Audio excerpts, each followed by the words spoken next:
안녕하세요. 잠잘 때 듣는 재미있는 이야기 달림 책방입니다. 오늘은 6편의 이야기와 수면 음악으로 편안한 잠자리를 준비하였습니다. 첫 번째 이야기는 설시녀와 가실의 사랑 이야기인데요. 이 설화는 신라 때부터 구전되다가 고려 때 와서 삼국사기에 채록된 설화랍니다. 옛날이나 지금이나 어린 아이들이나 어른들이나 무언가에 대한 기다림은 늘 나의 삶과 함께 한답니다.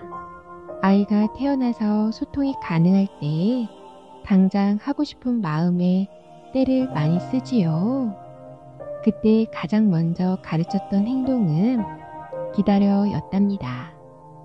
청소년인 딸에게 기다림은 무엇이냐고 물었더니 지금 하고 싶은 일들이 많은데 지금은 안 될 것 같고 할 수 있는 그때를 기다린다고 얘기하더라고요. 아이들과 함께하는 저 역시 스스로 자신의 일들을 잘 해결할 수 있는 아이로 성장할 수 있도록 한 걸음 뒤에 서서 기다리고 있답니다.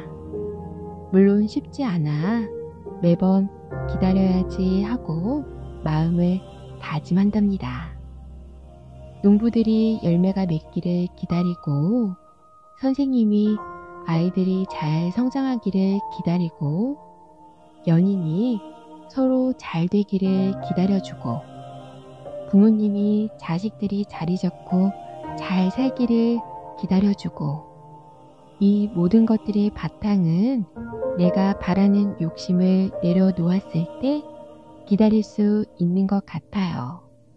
혹시 기다림이 어렵다면 내가 욕심을 내고 있지 않은지 생각해 보아요. 욕심을 한번 내려놓고 기다림을 같이 해볼까요? 아마도 기다림의 과정이 행복해질 거랍니다. 여러분들도 행복한 기다림을 생각하며 마음 따뜻한 시간 보내세요. 오늘도 재미있는 이야기 들으며 편안한 밤 행복한 꿈 꾸며 잘 자요. 구독과 좋아요, 알람 설정은 저에게 큰 힘이 됩니다. 설시녀와 가실의 사랑. 옛날에 경주에 사는 늙은 호라비 설씨에게는 딸이 하나 있었습니다. 설씨는 평범한 상인이었지만 그의 딸은 성품이 바르고 행실이 곱기로 소문이 자자하였습니다. 몸가짐 또한 단정하여 함부로 대할 수 없는 기품까지 갖추었습니다. 설씨에게는 하나뿐인 딸이 자랑이 아닐 수 없었습니다. 하지만 설씨와 설시녀에게는 걱정거리가 하나 있었습니다. 때는 신라 진평왕 시절로 백성 중 남자는 누구나 변방으로 나가 국경을 지키는 일을 해야 했답니다. 나이 많은 설씨 또한 신라의 백성이라 변방으로 떠나라는 명을 받은 상태였습니다. 설시녀는 늙으신 아버지가 변방으로 가실 생각을 하니 마음이 너무 아팠습니다. 제가 남자로 변장을 하고 아버님 대신 떠나겠습니다. 그게 말이 되느냐? 그렇다면 제가 변방으로 아버님을 따라가서 모시겠어요. 이곳 살림을 모두 버리고 간단 말이냐? 그럴 수는 없다. 어쩔 도리가 없는 설시녀는 근심에 쌓여 한숨만 쉴 뿐이었습니다. 그때 사랑부에 사는 가실이라는 청년이 이 소식을 듣고 찾아왔습니다. 가실은 평소부터 설시녀를 좋아하고 있었습니다. 그러나 감히 그런 내색을 하지 못하고 지냈습니다.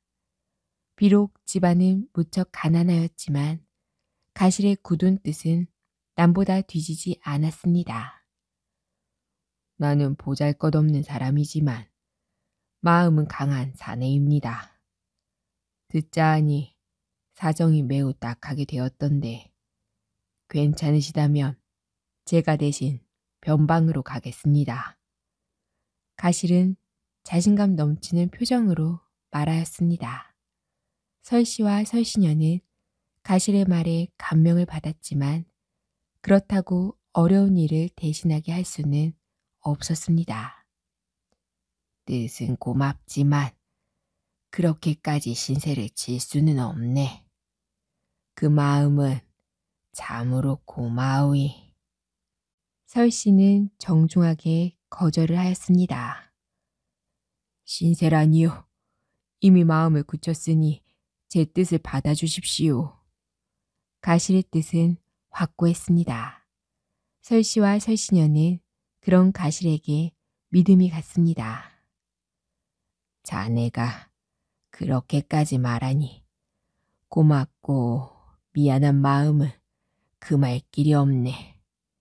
자네의 마음에 감동하여 딸과 짝을 지어주고 싶은데 내 딸을 아내로 받아주겠는가. 설씨의 말을 듣고 가실은 벌떡 일어나 큰절을 올렸습니다. 제게는 오히려 분이 넘치는 일입니다. 가실은 너무 기뻐서 가슴이 뛰었습니다. 두 사람은 가실이 변방에서 돌아오면 나를 받아 혼례를 치르기로 굳게 약속을 하였습니다. 이윽고 가실이 떠나는 날 설씨녀는 품에서 거울을 꺼냈습니다. 그 거울을 반으로 갈라 가실에게 내밀었습니다. 제 마음의 정표로 부디 이 거울을 간직해 주세요. 고맙소. 잘 간직하리다. 가실은 자기가 기르던 말 한 피를 설씨녀에게 주었습니다. 내가 변방으로 떠나면 말을 돌볼 사람이 없으니 맡아서 길러주시오. 가실은 이 말을 남기고 변방으로 떠났답니다. 설씨녀는 아버지를 보살펴 드리면서 가실이 돌아오기를 손꼽아 기다렸습니다. 어언 3년이 흘렀지만 가실은 돌아오지 못했습니다. 나라에 위급한 일이 있었기 때문입니다. 설씨녀는 3년을 더 기다렸습니다. 그래도 가실은 돌아오지 않았습니다. 설씨녀는 거울 반쪽을 들여다보며 시름을 달래었습니다. 가실이 주고 간 말을 돌보면서 이제나 저제나 가실을 기다렸습니다. 홍기가 지나도록 혼례를 못 올리는 딸을 바라보는 설씨의 마음도 매우 안타까웠습니다. 그래서 딸에게 말했습니다. 얘야, 3년 기약으로 변방으로 떠난 가실이 6년이 지나도록 돌아오지 못하는 걸 보니 무슨 일이 생긴 것 같구나. 마냥 기다릴 수 없으니 다른 곳으로 시집을 가야 하지 않겠느냐. 아버님, 전에 우리에게 어려움이 닥쳤을 때 가실과 약속한 것을 벌써 잊으셨나요? 저는 도저히 그럴 수 없습니다. 설씨녀는 아버지의 뜻을 물리쳤습니다. 내 나이도 90이 가깝고 너 또한 홍기가 지났으니 걱정이 되어 하는 말이다. 그렇다고 가실을 저버릴 수는 없어요. 우리의 약속만 믿고 변방의 고된 군사들의 일을 견디고 있을 가실을 생각해 보세요. 무슨 일이 있더라도 아버님의 말씀을 따를 수 없으니 다시는 그런 말씀 마세요. 설씨녀는 간곡한 아버지의 뜻을 거절하였습니다. 그래도 설씨녀는 딸의 나이가 너무 많아 신랑감이 나서지 않을까봐 다른 곳에 시집가기를 여러 번 권했지만 그때마다 딸은 들으려고 하지 않았습니다. 설씨는 딸을 억지로 시집 보내기로 결심하고 몰래 이웃 청년과 혼약을 맺었습니다. 그런데 잔치를 며칠 앞두고 설시녀가 이 사실을 알게 되었습니다. 이대로 있다가 꼼짝없이 시집을 가게 생겼구나. 아무리 생각해도 그럴 수는 없어. 내일 날이 밝자마자 가실이 준 말을 타고 멀리 도망을 가자. 그랬다가 혼인 날짜가 지나서 돌아오면 아버님도 어쩌지 못하실 거야. 설시녀는 마음의 준비를 단단히 하고 잠자리에 들었습니다. 다음 날 아침 설시녀가 살금살금 외양간으로 다가가는데 새벽잠이 없는 아버지가 방문을 벌컥 열고 마당으로 나오셨습니다. 어딜 가려는 거냐? 아, 아버님. 새벽 공기가 찬데 어서 안으로 들어가거라. 도망치려 했던 계획이 숲으로 돌아가자 설시녀는 외양간에서 말을 어루만지며 가시를 그리워하였습니다. 설씨는 딸이 딴 마음을 먹을까봐 계속 지켜보았습니다. 그러던 어느 날 집으로 한 사나이가 찾아왔습니다. 얼굴은 형편없이 야이고 차림새는 남루하기 짝이 없었습니다. 그런데 그 사람이 이렇게 말하는 거였습니다. 저는 가실입니다. 제가 돌아왔습니다. 전혀 딴 사람으로 변해버린 가실을 아무도 알아보지 못하였습니다. 당신이 정말 가실이라면 제가 드린 정표를 가지고 있겠지요. 그럼요. 여기 있습니다. 가실은 품속에서 거울을 꺼내었습니다. 설시녀가 그것을 받아들고 자기가 지니고 있던 거울과 맞춰보니 꼭 맞았습니다. 가실이 맞군요. 그동안 얼마나 고생이 많으셨어요. 설시녀는 너무나 기뻐 눈물이 날 것만 같았습니다. 세상에 얼마나 고생을 했으면 몰골이 일이 되었나. 설씨도 미안한 마음으로 가시를 반가이 맞았습니다. 자네가 하도 돌아오지 않기에 잘못된 줄 알고 내가 억지로 딸아이를 다른데 시집 보내려 하였다네. 아비의 마음을 헤아려 용서해 주게나. 제가 이렇게 돌아왔으니 지난 일은 모두 잊으십시오. 가실의 말에 설씨는 비로소 마음이 놓였습니다. 가실과 설시녀는 곧 나를 받아 혼례를 치르고 오래오래 행복하게 살았답니다. 장자못 이야기. 옛날 황해도 장현읍에 부자 영감이 살고 있었습니다. 영감은 읍에서 가장 으리으리한 기와집에 살며 하인도 수십 명이나 거느리고 있었습니다. 그뿐 아니었습니다. 영감의 집 주변 논밭은 모두 영감의 땅이라 가을 거지가 끝나면 곳간에 수천 가마의 곡식이 쌓였습니다. 그야말로 황해도 최고의 갑부였지만 영감은 인색하기 짝이 없었습니다. 사정이 딱한 이웃이 찾아와 도움을 청해도 영감은 꿈쩍도 하지 않았습니다. 아이들이 굶주리고 있습니다. 제발 곡식 좀 빌려주십시오. 이웃집 아낙네가 찾아와 애걸해도 영감은 고개를 휘휘 저었습니다. 당신 자식들이 굶는 게 나하고 무슨 상관이야. 염치도 없이 여길 어찌 찾아왔노.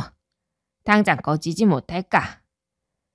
곁에서 그 광경을 보고 있던 며느리의 마음이 아팠습니다. 창고에 곡식이 넘쳐나는데 우리 시아버님은 왜 이리 인색하실까. 하지만 며느리는 차마 곡식을 빌려주자는 말을 하지 못하였습니다. 말을 해봐야 욕만 먹을 게 뻔했기 때문입니다. 영감이 인색하게 굴자 마을 사람들은 다들 영감을 비난했습니다. 저렇게 못된 영감은 처음 보았네. 저 영감은 사람이 아니라 돈벌레가 분명하네. 마을 사람들은 영감의 기와집 앞을 지날 때마다 침을 뱉고는 영감이 쫄딱 망하기를 간절히 빌었습니다. 하지만 어찌된 일인지 영감은 마을 사람들의 바람과는 달리 해마다 더 많은 곡식을 거둬들였고 더 큰 부자가 되었답니다. 영감이 사는 마을 근처 산에 절이 하나 있었는데 이 절에는 신통력 있는 큰 스님 한 분이 계셨습니다. 하루는 큰 스님이 제자들에게 말했습니다. 오늘은 내가 직접 시주를 받아오마. 이에 한 제자가 말했습니다. 시주를 받으러 가시더라도 장현읍의 부자 영감집에는 절대 가지 마십시오. 그 영감은 인색할 뿐 아니라 성질도 못돼 먹어서 구걸하러 오는 어린 거지도 몽둥이로 흠씬 두들겨 패서 쫓아냈다고 합니다. 그렇게 못된 영감이 있느냐. 말도 마십시오. 얼마 전에 시주 받으러 갔던 어떤 스님도 박대당하며 혼쭐 났다고 합니다. 큰 스님은 제자의 말에 가만히 고개를 끄덕이고는 바랑을 메고 곧장 장현읍으로 향하였습니다. 부자 영감의 집에 도착한 큰 스님은 대문 앞에서 목탁을 치며 연부를 외웠습니다. 그러자 하인 하나가 급히 달려나와 말했습니다. 여기가 어딘 줄 알고 오셨소? 얼른 가시오. 큰 스님도 꿈쩍하지 않고 목탁만 두드렸습니다. 그때 집안에서 벼락 같은 소리가 들려왔습니다. 어떤 미친 중놈이 감히 여기가 어디라고 찾아왔느냐? 큰 스님은 성큼성큼 걸어 마당으로 들어섰습니다. 그러자 부자 영감이 큰 스님을 노려보며 버럭 소리쳤습니다. 이 늙은 중놈아, 아직 내가 누군지 모르느냐? 부자 영감은 눈을 부라리며 큰 스님 앞으로 다가섰습니다. 이에 큰 스님이 차분한 목소리로 말하였습니다. 나무아비탑을 관세음보살, 부처님께 시주하길 정하나이다. 영감이 혀를 끌끌 차며 말했습니다. 너희같이 날마다 먹고 노는 놈들한테 내가 미쳤다고 시주를 하느냐. 북업해듯이 두들겨 맞고 싶지 않으면 당장 꺼지거라. 큰 스님이 꼼짝도 하지 않고 연보를 외우자 화가 난 영감이 다시 외쳤습니다. 그렇게 원한다면 너에게 푸짐하게 시주하마. 영감은 마당 구석에 쌓아놓은 두엄더미 앞으로 달려가더니 삽으로 쇠똥을 가득 퍼왔습니다. 얘따, 이거나 가져가거라.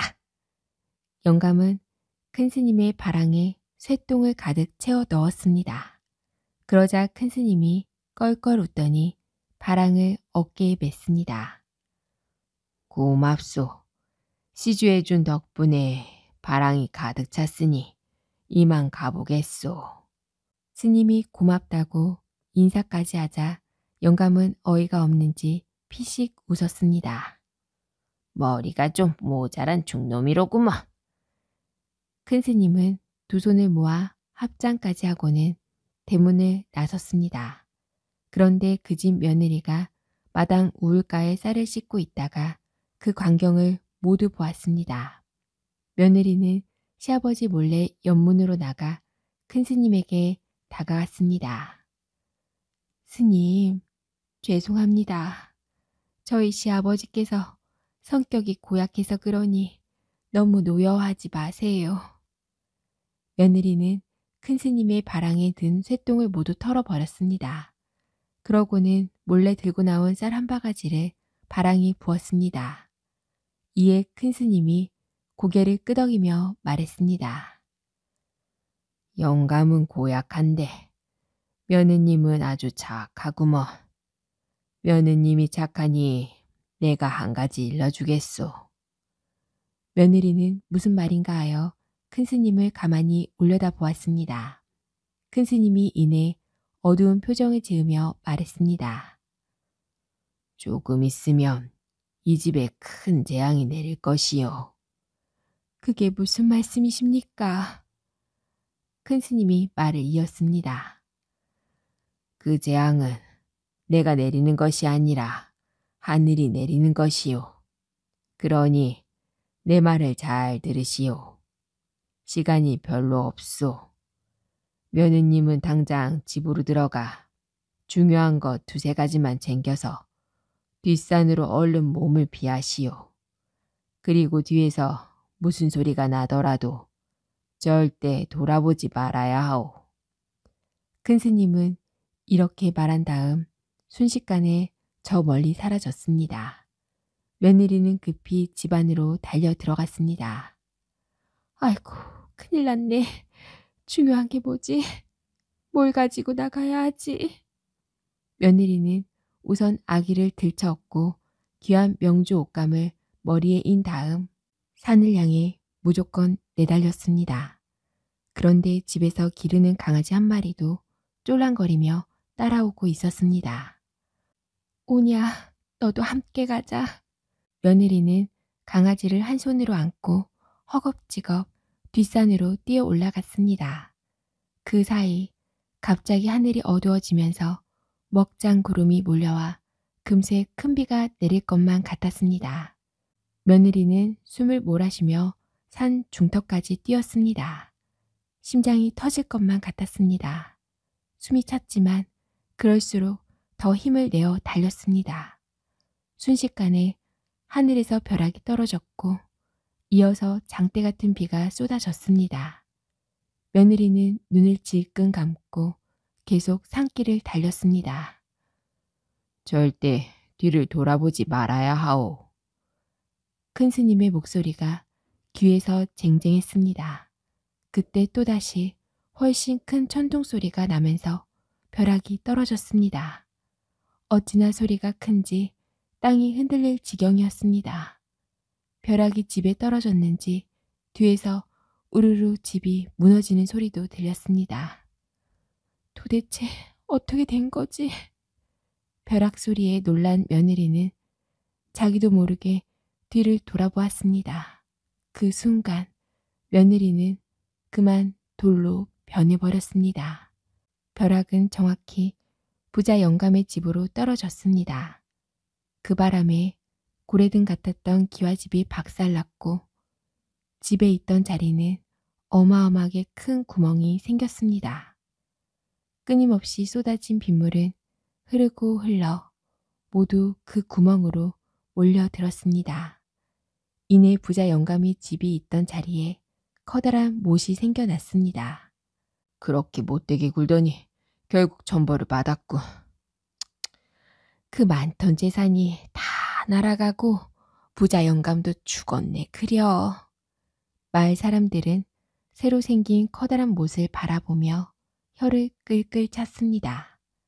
그러고는 돌이 되어 굳어버린 며느리의 바위를 보고도 한마디씩 했습니다. 참 안 됐구먼. 착한 며느리였는데 말이야. 누가 아니래나. 스님이 뒤를 돌아보지 말라고 했다는데 그만 돌아보다가 돌로 변했다고 하지 뭔가. 참으로 안타까운 일일세. 지금도 황해도 장현읍에 가면 부자 영감의 집터에 생긴 커다란 연못이 그대로 남아있다고 합니다. 사람들은 그 못을 장자못이라고 부르는데 장자란 큰 부자를 점잖게 이르는 말이랍니다. 장자못에서는 끊임없이 물이 솟아나와 마르는 법이 없다고 합니다. 여름에도 겨울에도 항상 물이 가득 고여 있어 장현읍 사람들은 이 장자못의 물 덕분에 농사를 편히 짓는다고 합니다. 드넓은 주변 평야의 논밭에도 모두 장자못의 물을 끌어다 농사를 짓고 있는답니다. 그 뒤 사람들은 장자못을 볼 때마다 이렇게 말한다고 합니다. 평생 인색했지만 이제 장자못 덕분에 우리 농사를 지을 수 있으니 고맙지 뭔가. 맞네. 참으로 희한한 일이야. 평생 나쁜 짓을 하던 인간이 죽어서 우리에게 도움을 주니 정말 알 수 없는 일이지. 어느 날 사람들은 장자못이 얼마나 깊은지 알아보려고 명주실에 돌을 묶어 깊이를 재보았습니다. 하지만 어찌나 깊은지 명주실 한 타래를 다 풀어도 돌이 바닥에 닿지 않았다고 합니다. 며느리 바이는 지금까지 그 자리에 남아 있답니다. 아이를 등에 업고 머리에 명주 옷감을 입고 있는 며느리의 모습을 하고 있답니다. 그 곁에는 강아지 모양의 돌도 하나 서 있는데 지금도 장자못 주변으로 거센 바람이 몰아치면 바람 속에서 희미하게 이런 소리가 들려온다고 합니다. 절대 뒤를 돌아보지 말아야 한다. 돌아보지 말아야 한다. 스님과 소나기. 옛날에 한 스님이 시주받은 쌀을 짊어지고 절로 돌아가고 있었습니다. 바람 한 점 없이 무덥기는 하지 짐은 무겁지 해서 바랑을 짊어진 등이 흠뻑 젖었습니다. 스님은 땀을 식히려고 큰 나무 밑으로 갔습니다. 그때 마침 소를 부려 논을 갈던 한 농부도 잠시 쉬려고 스님 옆으로 와 앉았습니다. 농부도 임하며 등이 땀에 흠뻑 젖었고 소도 힘이 드는지 씩씩 거렸습니다. 한동안 비가 안 와서 논이 바짝 말라 갈기가 무척 힘들었던 모양입니다. 농부는 나무 그늘에 앉아서도 걱정이 태산이었습니다. 모내기를 해야 할 텐데 비가 안 와서 큰일이네요. 하늘을 보니 오늘도 비가 오기는 다 틀린 것 같고 참 걱정입니다. 그 말을 듣고 있던 스님은 자기가 입고 있는 장삼을 여기저기 만져보더니 글쎄 뜻밖의 말을 하는 거였습니다. 걱정 마시오. 오늘 중에 꼭 비가 내립니다. 스님 농담도 잘하십니다. 저 하늘 좀 보세요. 저렇게 구름 한 점 없이 맑고 햇빛이 쨍쨍 내리쬐는데 무슨 비가 오겠습니까? 두고 보세요. 분명히 비가 올 겁니다. 에이, 그럴 리가 있겠습니까? 아니, 꼭 비가 온대도요. 한 사람은 비가 올 것이라고 하고 또 한 사람은 절대 안 올 것이라며 한참 실랑이를 벌였습니다. 스님, 그러면 내기나 할까요? 만약에 스님 말씀대로 비가 오면 제 소를 스님께 드리지요. 그래요. 나는 가진 게 바랑에 있는 쌀뿐이니 만약 비가 안 오면 이 바랑에 있는 쌀을 모두 드리리다. 그때 마침 농부의 아내가 새참을 내왔습니다. 나무 밑에 새참을 차려놓으며 스님, 이리 오셔서 함께 드시지요. 스님은 안 그래도 출출하던 차에 농부와 함께 맛있게 먹었습니다. 농부는 새참을 먹으면서도 어깨가 으쓱으쓱 해지는 거였습니다. 내기에 이길 자신이 있었던 거지요. 새참을 다 먹고 잠시 쉬고 있는데 시원한 바람 한 줄기가 휙 불어와서 어이쿠 시원하다 하며 들 건너편 산을 보니 어라 아까는 안 보이던 뭉게구름 한 장이 이쪽으로 떠오고 있었습니다.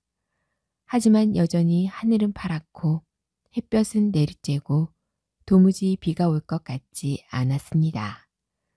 농부는 소를 끌고 다시 논으로 갔고 스님은 나무에 기대어 눈을 감고 쉬고 있었습니다.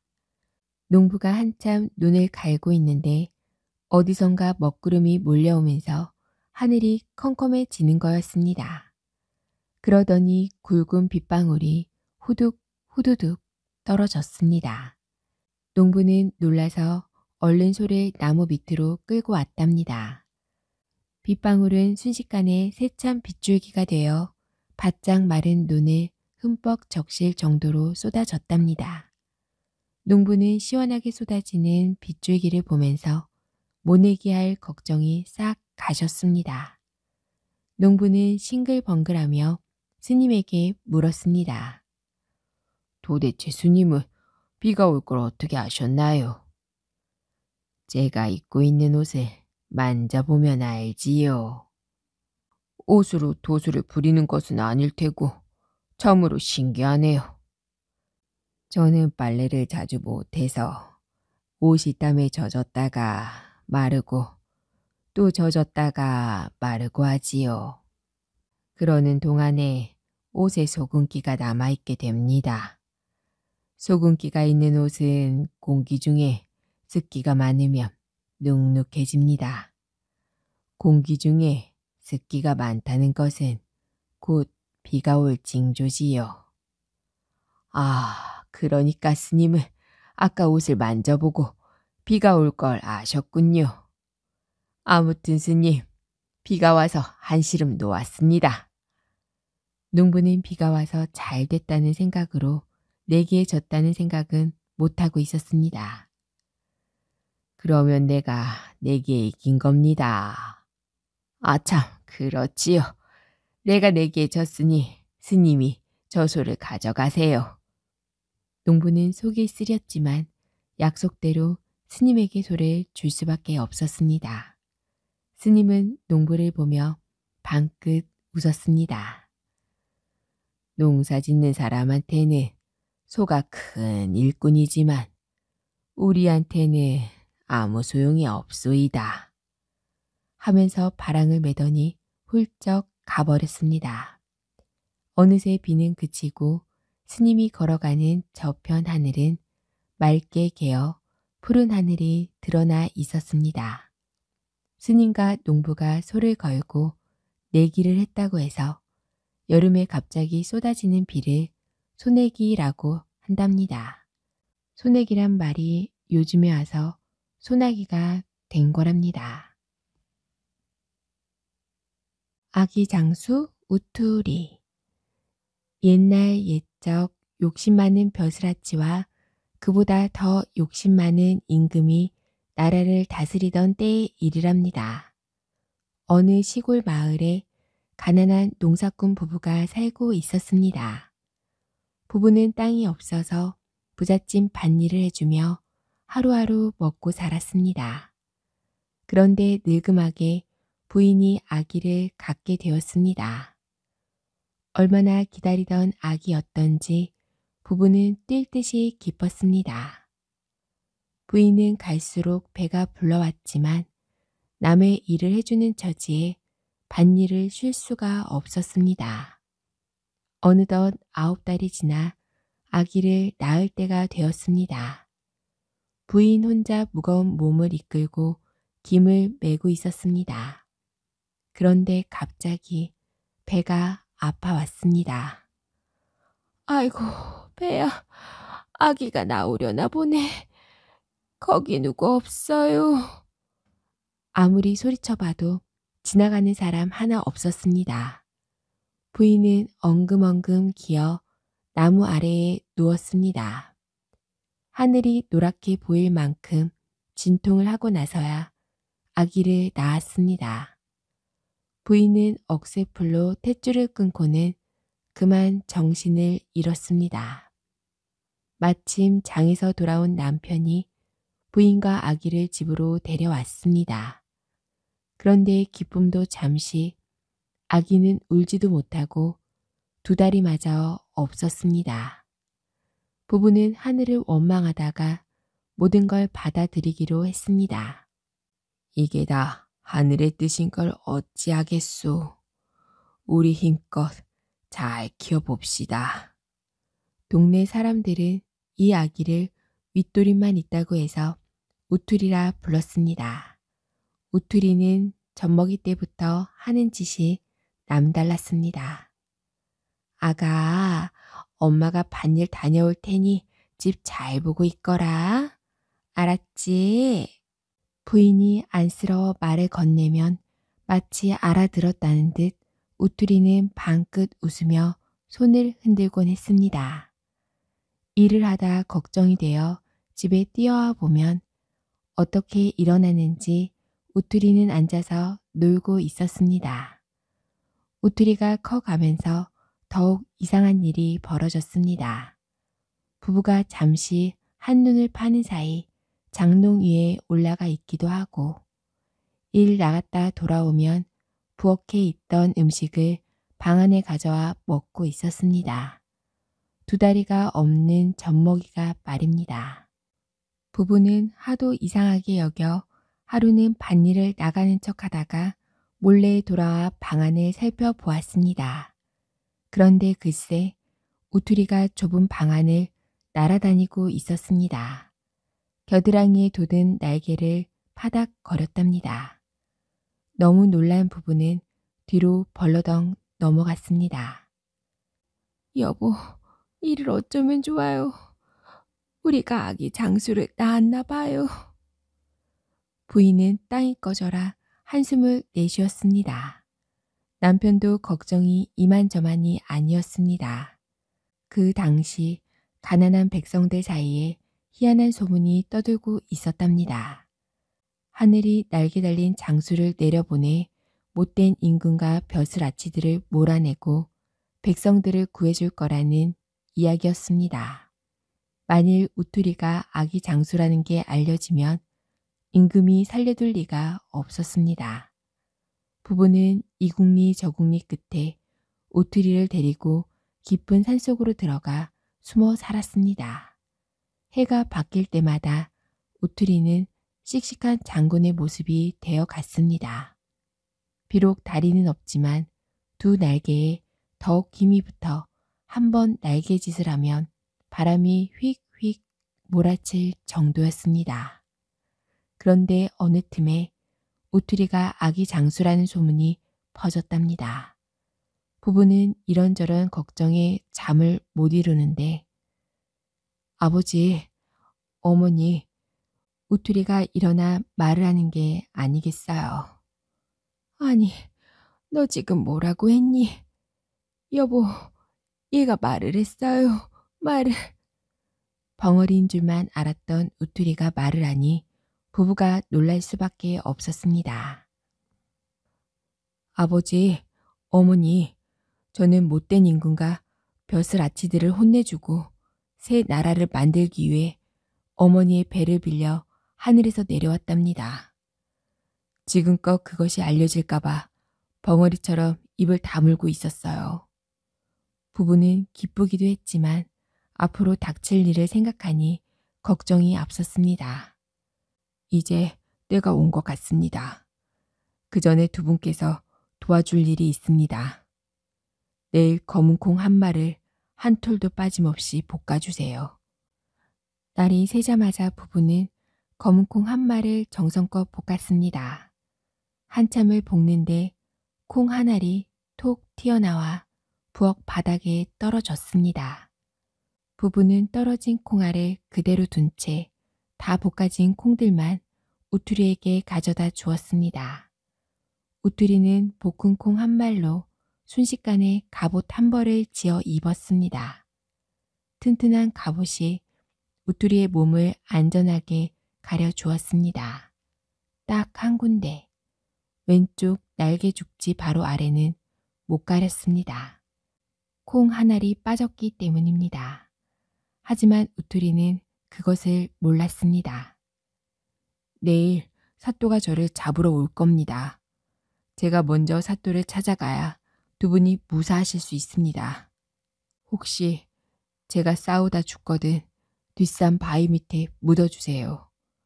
억새풀로 바위를 치면 반으로 갈라질 겁니다. 그때 반드시 좁쌀 서대, 콩 서대, 팥 서대를 같이 묻어주세요. 안 된다. 내가 죽다니. 어디 먼 곳으로 도망가서 살자꾸나. 응. 내가 없는데 좋은 세상에 온들 무슨 소용이 있겠니? 어머니가 눈물로 매달렸습니다. 걱정 마세요. 제가 죽어도 3년이 지나면 다시 살아날 겁니다. 그 대신 제가 묻힌 곳을 누구에게도 말하시면 안 됩니다. 우투리는 부모님께 마지막이 될지도 모를 인사를 올렸습니다. 언제 생겼는지 멀쩡한 두 다리로 늠름하게 산길을 내려갔습니다. 우투리를 떠나보낸 부부는 불안해서 견딜 수가 없었습니다. 날이 밝기를 기다려 부지런히 산을 내려와 관하로 향했습니다. 우투리는 수십 명의 병사들에 앞서 칼을 휘두르고 있었습니다. 우투리의 칼이 번쩍할 때마다 병사들이 하나둘 쓰러졌습니다. 당황한 사토가 병사들을 향해 소리쳤습니다. 칼로 맞서서는 도저히 안 되겠다. 활을 쏘아라. 활을. 화살이 비오듯 쏟아졌지만 우투리의 갑옷에 맞고 힘없이 떨어졌습니다. 바로 그때였습니다. 한 대의 화살이 우투리의 팔을 지나 왼쪽 날개 죽지에 박혔습니다. 콩 한 알이 모자라 가리지 못했던 그곳에 말입니다. 우투리는 짧은 비명을 지르며 쓰러져 숨을 거두었습니다. 얘야, 우리 아가. 부부는 달려가 쓰러진 우투리를 붙잡고 목 놓아 울었습니다. 하늘이 무너질 듯 슬픔이 밀려왔지만 서둘러 우투리의 시신을 거두어 뒷산 바위로 갔습니다. 억새풀을 꺾어다가 바위를 탁 치니 그 단단하던 바위가 쩍 두 쪽으로 갈라졌습니다. 부부는 바위 밑에 우투리의 시신과 좁쌀 서대, 콩 서대, 팥 서대를 넣어 주었습니다. 어느덧 세월이 흘러 우투리가 말한 3년이 다 되어 갔습니다. 백성들 사이에 또다시 아기 장수에 대한 소문이 떠돌았습니다. 아기 장수 우투리가 아직 살아있다는구먼. 자네도 들었나? 땅속에 수많은 병사들을 기르고 있대요. 곧 때가 되면 저 못된 임금과 벼슬아치들로부터 우리를 구하고 새 나라를 세울 게야.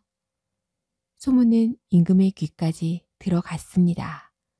임금은 화가 머리끝까지 나서 펄쩍펄쩍 뛰었습니다. 전하에 이런 못된 놈이 다 있나. 임금을 몰아내고 새 나라를 세운다고. 소문이 사실인지 내 눈으로 확인을 해봐야겠다. 임금은 수많은 병사들을 이끌고 우투리네 집으로 향했습니다. 한편 부부는 기대로 한껏 들떠 있었습니다.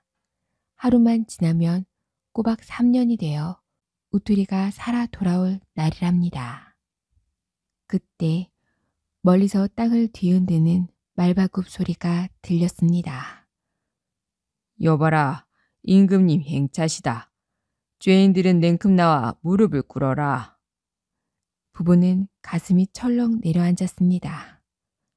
여보 영감, 임금님 행차시랍니다. 할멈, 마음 단단히 먹어야 해. 우린 무조건 모르는 거야. 부부는 오랏줄에 묶여 임금님 앞으로 끌려 나갔습니다. 우투리를 어디에 묻었느냐? 우린 모릅니다요. 어허, 이런 괘씸한. 임금님은 칼을 뽑아 들고 우투리 아버지의 목에 들이댔습니다. 바른 대로 말하지 않으면 이 자리에서 내 남편의 목을 치겠다. 더럭 겁이 난 부인은 엉겹결에 말이 새어 나왔습니다. 저기 뒷산 바위 밑에. 말이 채 끝나기도 전에 임금님은 급히 말을 몰았습니다. 뒷산 바위에 다다르자 임금은 쩌렁쩌렁 소리쳤습니다. 여봐라, 어서 저 바위를 드러내거라. 여러 명의 힘센 병사들이 바위에 달려들었습니다. 반나절 동안 힘을 써봤지만 바위는 꿈쩍도 하지 않았습니다. 이런, 이러다가는 날이 저물겠네. 초조해진 임금은 화가 나서 칼로 힘껏 바위를 내리쳤습니다. 챙! 바위에 부딪힌 칼이 튕겨져 나갔습니다. 아이고 손이야. 약이 올라 주변에 걸리적거리는 억새풀을 모두 베어버리라며 소리소리 질렀습니다.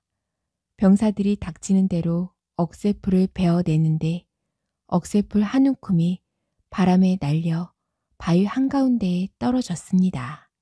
순간 쩍 소리가 나더니 커다란 바위가 두 쪽으로 갈라졌습니다. 임금과 병사들이 깜짝 놀라 바위 안에 들여다보았습니다. 바위 안에는 수많은 병사들이 훈련을 하고 있었습니다. 좁쌀 서대는 병사가 되고 콩 서대는 말이 되고 팥 서대는 칼과 방패가 된 것입니다. 그런데 아쉽게도 저물어 가던 마지막 햇살이 바위 안으로 비치자 스르르 녹아 모두 연기가 되어 버렸습니다. 아깝도다. 딱 하루만 견뎠으면 새 나라를 세울 수 있었을 텐데. 바위 속의 오투리는 원망스러운 눈물을 흘리며 사라졌습니다. 그 뒤로 백성들은 오투리가 묻혀있던 바위를 장수 바위라 부르며 아기 장수가 다시 돌아와 새 나라를 세워주길 기다렸답니다. 지성이와 감천이. 옛날 어느 마을에 지성이라는 아이가 살았습니다. 지성이는 가난하게 살았지만 자기보다 어려운 사람들을 보면 도와주고 힘없는 짐승들도 정성껏 돌보아 주었습니다. 마을 사람들은 누구나 마음씨 착한 지성이를 좋아하였습니다. 어느 날 지성이가 나무를 하러 산에 가는데 아이들이 웅성거리며 모여 있었습니다. 무슨 일이지? 궁금해서 다가가자 아이들이 새끼뱀 한 마리를 돌로 치고 있었습니다. 아이들이 던진 돌을 맞은 새끼뱀은 금방이라도 숨이 넘어갈 것 같았습니다. 지성이는 살려달라는 듯 쳐다보는 새끼뱀이 불쌍하였습니다. 얘들아, 그러지 마. 뱀도 생명이 있는데 가엾지도 않니? 지성이의 말에 아이들은 한결같이 대꾸하였습니다. 이까지 뱀이 뭐가 가요? 맞아. 뱀은 징그럽고 사람도 물잖아. 이런 건 보이는 대로 없애버려야 해. 아이들은 손에 쥔 돌로 다시 새끼뱀을 내려치려고 하였습니다. 지성이는 아이들 앞을 막아섰습니다. 잠깐만. 그럼 이렇게 하자. 나한테 산에 가서 먹으려고 싸온 인절미가 있는데 이 뱀이랑 바꾸자. 뭐? 인절미? 인절미랑 뱀이랑 바꾸자고? 아이들은 인절미라는 말에 침을 꼴깍꼴깍 삼켰습니다. 좋아. 이 뱀 너 가져라. 약속대로 지성이는 인절미를 아이들에게 나누어 주었습니다. 아이들은 쫄깃쫄깃하고 고소한 인절미를 먹으며 다른 데로 몰려갔습니다. 지성이는 죽어가는 새끼뱀을 조심스레 안고 산을 올라갔습니다. 양지 바른 곳에 새끼뱀을 내려놓고는 돌멩이를 잔뜩 주워왔습니다. 여기에 집을 만들어 줄게. 새끼뱀이 다리를 들고 쉴 수 있도록 정성스레 집을 만들어 주었습니다. 다른 곳에 가지 말고 여기서 살아라. 내가 나무하러 올 때마다 먹을 걸 갖다 줄게. 그러자 신기하게도 새끼뱀이 지성이에게 말을 하는 거였습니다. 정말 고마워. 내가 아니었으면 난 죽었을 거야. 몸이 나으면 혼자서도 먹을 걸 구할 수 있으니 너무 걱정하지 마. 그래도 여기를 떠나면 안 돼. 내가 보고 싶어도 볼 수가 없잖아. 새끼뱀은 고마운 마음에 우물쭈물 대답을 못하였습니다. 지성이는 산을 오를 때마다 새끼뱀에게 개구리며 지렁이며 메뚜기를 잡아다 주었습니다. 지성이의 보살핌으로 새끼뱀은 곧 나았습니다. 이제 지성이와 뱀은 둘도 없는 친구가 되었답니다. 세월이 흘러 지성이는 어엿한 청년이 되었습니다. 새끼뱀도 몸뚱이가 팔뚝만한 어미뱀이 되었습니다. 장가갈 나이가 된 지성이는 건넌마을 김초식댁 딸과 혼례를 올리기로 하였습니다. 혼례식이 며칠 앞으로 다가오자 지성이는 뱀을 찾아가 말하였습니다. 건넌마을 김초식댁 딸과 장가 가게 되었단다. 장가들면 자주 찾아오지 못할 거야. 몸 조심하거라. 내 걱정은 하지 않아도 돼. 하지만 김초식 딸과는 결혼하지 마라. 그게 무슨 소리야? 어쨌든 절대로 김초식 딸과 결혼하면 안 돼. 뱀이 한사코 말렸지만 지성이는 귀담아 듣지 않았습니다. 뱀이 서운해서 투정을 한다고 생각했습니다. 드디어 혼례식 날이 밝았습니다. 지성이가 잠에서 깨어보니 머리맡에 뱀이 다리를 들고 있었습니다. 웬일이야, 여기까지. 지성이는 눈을 동그랗게 뜨고 물었습니다. 지성아, 제발 김초식 딸과 결혼을 해야겠니? 너 왜 자꾸 그래? 내가 장가가면 널 아주 잊을까봐 그러니? 날 그렇게 못 믿겠어? 답답하다는 듯 지성이의 목소리가 커졌습니다. 그런 게 아니야. 그 아가씨와 결혼하면 내 목숨이 위험해. 나중엔 별소리를 다 하는구나. 쓸데없는 말 하려거든. 어서 돌아가. 그래. 지금 내가 무슨 말을 해도 넌 믿지 않을 거야. 대신 부탁 하나 할게. 꼭 김초식 딸과 결혼을 하려거든. 날 데려가줘. 뱀이 하도 간절히 말하는 바람에 지성이는 옷 속에 뱀을 숨겨 김초식 댁으로 갔습니다. 집에 도착하자 뱀은 슬그머니 지성이의 옷 속에서 빠져나와 신랑 신부가 첫날 밤을 보낼 방문 위에 숨었습니다. 드디어 혼례식이 끝나고 신랑 신부가 첫날 밤을 보내게 되었습니다. 지성이는 신부가 있는 방으로 들어섰습니다. 지성이가 자리에 앉자마자 갑자기 신부가 커다란 지네로 변하는 게 아니겠습니까? 지네가 놀란 지성이를 덮어치려는데 방문 위에 숨어있던 뱀이 몸을 날려 지네의 목을 물었습니다. 지네는 심하게 몸을 꿈틀거리더니 방바닥에 축 늘어졌습니다. 정신을 차린 지성이가 뱀에게 말하였습니다. 고맙다.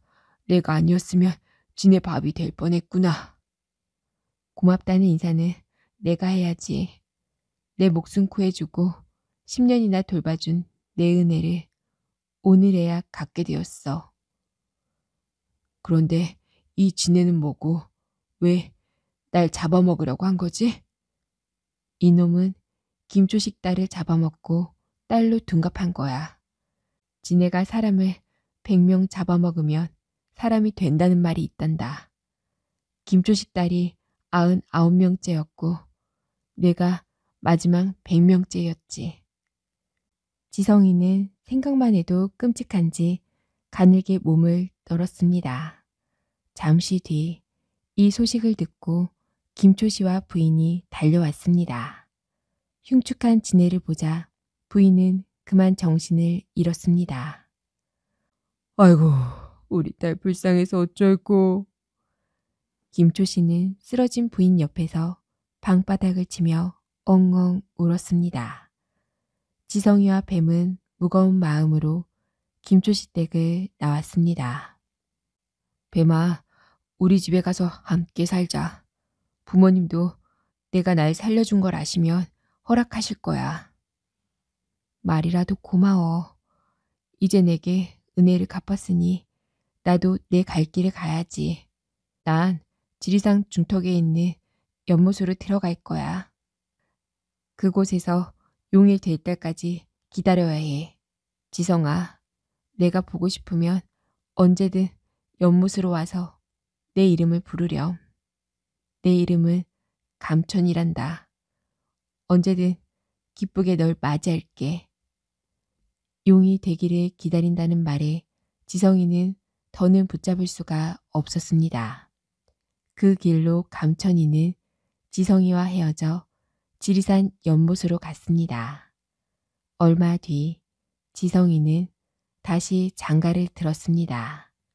사랑스러운 아내와 함께 아들, 딸 낳고 오래오래 행복하게 잘 살았답니다.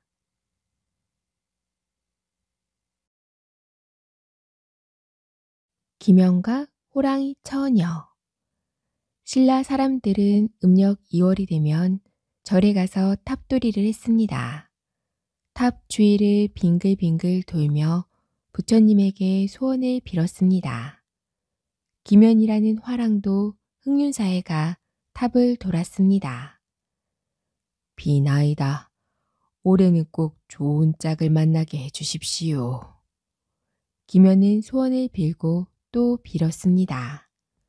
어둑어둑 밤이 깊어지자 모두 돌아가고 어느덧 김연과 한 처녀만이 남아 탑을 돌았습니다. 때마침 달빛이 비치자 처녀의 모습이 드러났습니다. 얼굴은 벚꽃같이 하얗고 모은 두 손은 더없이 고왔습니다. 김연은 처녀에게 첫눈에 반하고 말았습니다. 오, 정말 아름답구나. 꿈에 그리던 여인이야. 처녀는 김연과 눈이 마주치자 빙그레 웃었습니다. 흩날리는 꽃잎처럼 김연의 마음도 날아갈 것 같았습니다. 김연은 용기를 내 처녀에게 말을 건넸습니다. 아가씨, 잠깐 이야기 좀 할까요? 처녀와 김연은 오랫동안 이야기를 나누었습니다. 그런데 밤이 깊어지자 처녀는 집에 갈 채비를 서둘렀습니다. 밤이 늦었네요. 이제 집에 가야겠습니다. 아가씨, 제가 모셔다 드리겠습니다. 괜찮아요. 저 혼자 갈 수 있어요. 처녀는 김연을 뿌리치듯 앞서 걸어갔습니다. 김연은 처녀 뒤를 졸졸 따라갔습니다. 처녀는 불안한 듯 흘끗흘끗 돌아보았습니다. 이윽고 처녀는 산기슭에 있는 오두막집에 다다랐습니다. 할머니, 다녀왔어요. 할머니는 뒤따라온 김연을 보고 깜짝 놀랐습니다. 아니, 이 사람은 누구냐? 흑륜사에서 만난 도련님이에요. 내 오라비들이 알면 어쩌려고 데리고 왔느냐? 오지 말라고 해도 자꾸만 따라오셔서. 그때 어흥 하고 호랑이 우는 소리가 온 산에 울려 퍼졌습니다. 아이고, 내 오라비들 오는 모양이다. 도련님을 얼른 숨겨주자꾸나. 김연은 어리둥절했지만 방구석에 몸을 숨겼습니다. 잠시 뒤 호랑이 3마리가 어슬렁어슬렁 들어왔습니다. 캉캉, 이게 무슨 냄새지? 얘께 무슨 냄새가 난다고 그러느냐? 내 놈들 코가 잘못된 거지. 할머니는 짐짓 큰 목소리로 호랑이들을 꾸짖었습니다. 허, 이건 분명히 사람 냄새야. 마침 배고팠는데 놈을 잡아먹어야겠다. 호랑이들은 집안 구석구석을 킁킁거리며 돌아다녔습니다. 난 이제 죽은 목숨이구나. 숨어있던 김연은 온몸에서 식은땀이 났습니다. 갑자기 하늘에서 천둥 같은 목소리가 들려왔습니다. 네 이놈들, 그만두지 못할까? 남의 목숨을 함부로 빼앗다니 더는 두고 볼 수 없구나. 벌로 너희들 중 한 놈을 죽이겠다. 호랑이들은 화들짝 놀라 납작 엎드렸습니다. 아이고, 살려주십시오. 우리들 중 하나는 꼼짝없이 죽겠구나. 착하게 살걸. 호랑이들은 온몸을 와들와들 떨었습니다. 호랑이들을 바라보던 처녀가 입을 뗐습니다. 만약 오라버니들이 그동안의 죄를 뉘우치신다면 제가 대신 그 벌을 받겠습니다. 그게 정말이냐? 예, 앞으로는 더 이상 사람을 해치지 않겠다고 어서 약속하세요. 아무려 내가 대신 벌을 받는다면 이제부터 절대 사람을 해치지 않겠다. 호랑이 3마리는 말을 마치고는 산속으로 헐레벌떡 달아나 버렸습니다. 호랑이들이 사라지자 처녀가 기면을 불렀습니다. 도련님, 이제와 무엇을 숨기겠습니까? 보시다시피 저는 호랑이랍니다. 처녀가 슬픈 얼굴로 다시 말을 이었습니다. 저는 내일 오라버니들 대신 하늘의 벌을 받을 것입니다. 제가 죽어야 한다면 정을 나눈 도련님 손에 죽고 싶습니다. 처녀는 눈물을 주르르 흘렸습니다. 제가 내일 마을로 나가 난동을 피우면 나라에서는 높은 벼슬을 걸고 저를 잡으라고 할 것입니다. 그때 도련님이 북쪽 숲으로 오셔서 저를 잡으세요. 그럴 수는 없소. 그대가 사람이 아니라 한들 정을 나눈 사이건을 어찌 사랑하는 이를 죽여 벼슬을 얻을 수 있단 말이오. 기면이 고개를 절레절레 젓자 처녀가 간절히 말하였습니다. 제가 일찍 죽는 것은 하늘의 뜻이고 저 또한 바라는 바입니다. 부디 저를 지어 부처님 말씀을 널리 전해 주십시오. 처녀의 굳은 의지에 기면도 더 이상 어쩔 수 없었습니다. 둘은 부둥켜 안고 한참을 울었습니다. 이튿날 커다란 호랑이가 마을에 나타나 날뛰었습니다.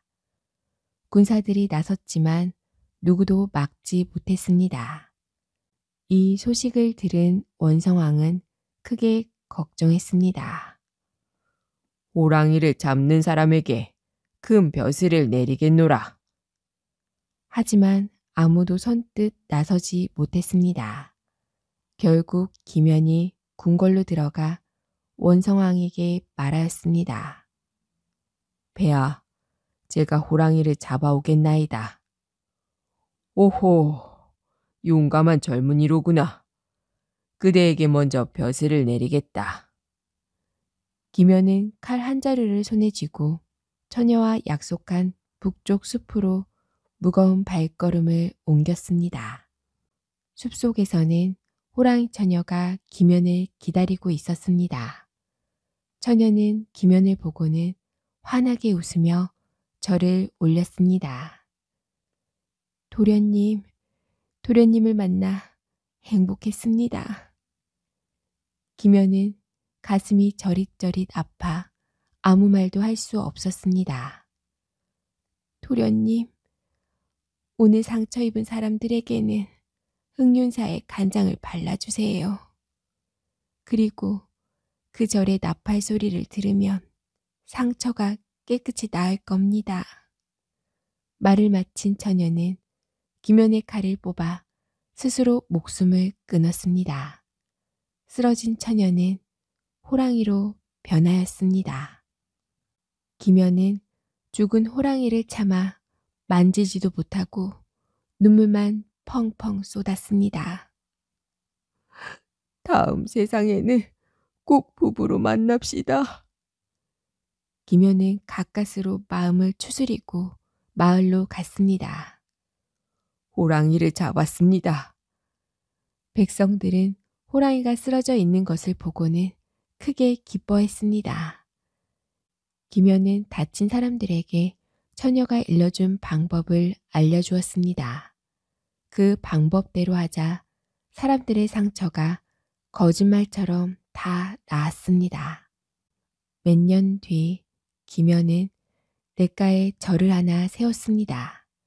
절의 이름은 호랑이가 원하여 세운 절이라는 뜻으로 호원사라고 지었습니다. 김연은 호랑이 처녀와 약속한 대로 부처님 말씀을 전하고 호랑이 처녀가 편히 잠들길 빌어 주었답니다.